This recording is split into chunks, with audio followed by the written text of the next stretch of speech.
Jesus and his disciples were on a boat when a violent storm suddenly hit the sea. Waves crashed over the boat, and the disciples, terrified, woke Jesus, who was asleep. "Lord, save us! We're going to drown!" they cried.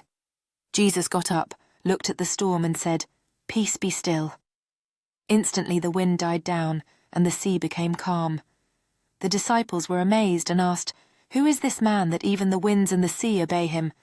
Through this they saw the power and peace that only Jesus could bring.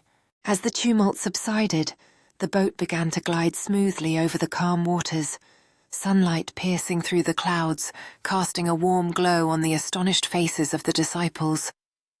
They looked at Jesus, who was standing at the stern, with a serene smile, untroubled by the chaos that had just ensued.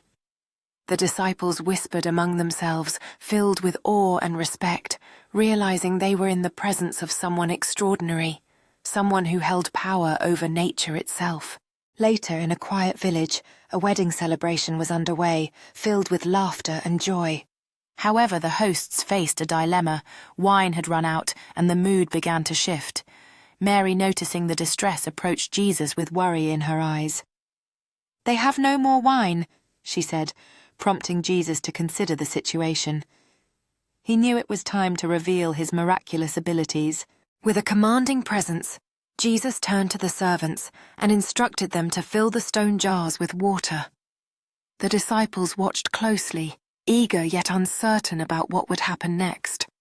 They began to fill each jar to the brim water, cascading in with every pour, creating a symphony of splashes. Jesus stood nearby, confident in the miracle he was about to perform, a hint of anticipation playing across his features. Once the jars were filled, Jesus commanded the servants to draw some out and take it to the master of the banquet. As they obeyed, doubt mingled with curiosity in their hearts. The master took a sip, and his eyes widened in awe. What had just been water now transformed into the finest wine. "Everyone brings out the choice wine first," he exclaimed, astonished at the quality. The servants exchanged glances, marveling at the miracle they had just witnessed.